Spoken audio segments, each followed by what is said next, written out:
আজি ডিব্ৰুগড় পৌৰ নিগমে এখন নাগৰিক সভা আয়োজন কৰিলে।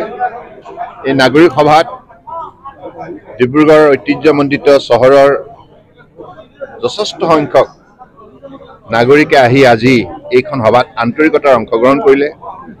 ভৱিষ্যতৰ দিনত ডিব্ৰুগড় চহৰক এখন আদৰ্শ চহৰ হিচাপে গঢ়ি তোলাৰ ক্ষেত্ৰত নাগৰিকসকলে নিজা দায়িত্ব নিষ্ঠাৰে পালন কৰাৰ উপৰিও পৌৰ নিগমক অসম চৰকাৰ কেন্দ্ৰীয় চৰকাৰ সহযোগত ল'বলগীয়া সকলো ধৰণৰ পদক্ষেপ ল'বৰ বাবে তেখেতসকলে পৰামৰ্শ দিলে আৰু ডিব্ৰুগড় চহৰখনক পৰিষ্কাৰ কৰি ৰখা আৰু ডিব্ৰুগড় চহৰৰ কৃত্ৰিম বানপানীৰ পৰা জনসাধাৰণক ৰক্ষা কৰা আৰু ইয়াৰ উপৰিও ইয়াত যিটো যান জঁট আছে, ট্ৰেফিক জাম আছে, ইয়াৰ পৰাও পৰিত্ৰাণ দিয়াৰ বাবে অত্যাধুনিক পদক্ষেপ ল'বৰ বাবে মাননীয় নাগৰিকসকলে পৰামৰ্শ দিছে। গতিকে মই ডিব্ৰুগড় চহৰৰ সকলো নাগৰিকক শ্ৰদ্ধা সহকাৰে কৃতজ্ঞতা জ্ঞাপন কৰিছোঁ। তেখেতসকলে খুব আগ্ৰহেৰে এই নাগৰিক সভাখন সফল কৰি তুলিলে, বহুত আশাৰে সফল কৰি তুলিলে। আৰু এই ক্ষেত্ৰত ইতিমধ্যে ডিব্ৰুগড় চহৰখনৰ পূৰ্বতে পৌৰসভা আছিল, এতিয়া পৌৰ নিগম হ'ল। ইয়াৰ দায়িত্ব বাঢ়িল, সীমা এলেকাও বাঢ়িল আৰু এইখন চহৰক আগুৱাই নিয়াৰ বাবে অসম চৰকাৰৰ তৰফৰ পৰাও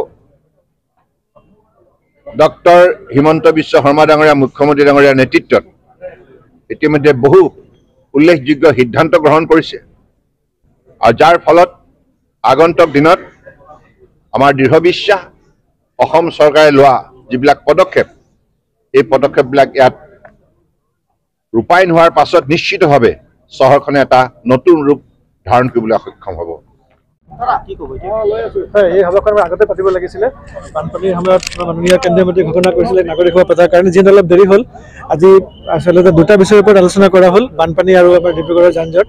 ইয়াত নাগৰিকে যথেষ্টখিনি গুৰুত্বপূৰ্ণ সাজেশ্যন ৰাখিছে আৰু কিছুমান লিখিত হিচাপেও দিছে। আমি এইখিনি আলোচনা কৰিম আৰু আশা কৰিছোঁ ডিব্ৰুগড় ৰাজ্য সকলোৰে সহযোগিতাত আমি ডিব্ৰুগড় চহৰখন আগুৱাই লৈ যাব পাৰিম। সকলোৱে বিচাৰিছে কিন্তু ডিব্ৰুগড় যিটো পুৰণি ৰেল ষ্টেচন সেইটো বন্ধ কৰি ৰেল লাইনটো উঠাই দিয়াটো। ছাৰ, এইটো মিটিঙত কি হয়, মই যিমান দূৰ জানো আৰু টেকনিকেলি মই ইমান এক্সপাৰ্ট নহয়, ইয়াৰ যিটো আমাৰ ডিচিশ্যন হ'ব, আজি ডিচিশ্যন মানে প্ৰপ'জেল হ'ব, এইটো আমি পিছত চৰকাৰৰ ওচৰত পঠিয়াম। এইটো ডিচিশ্যন লোৱাৰ কাৰণে আমাৰ চৰকাৰে ডিচিশ্যন ল'ব। এইটো ডিচিশ্যন যে ফাইনেল হৈ গ'ল, এইটো উঠি গ'ল তেনেকুৱা নহয়, বা ইয়াত থাকিব তেনেকুৱা কথা নহয়। এইটো ওপৰত চৰকাৰ আছে, কেন্দ্ৰীয় আমাৰ ৰেল মন্ত্ৰী আছে, মাননীয় প্ৰধানমন্ত্ৰী ডাঙৰীয়া, সকলোৱে মিলি পেলাই এখন ষ্টেচন বন্ধ কৰিব নে নাই এইটো ডিচিশ্যন তেওঁলোকে ল'ব।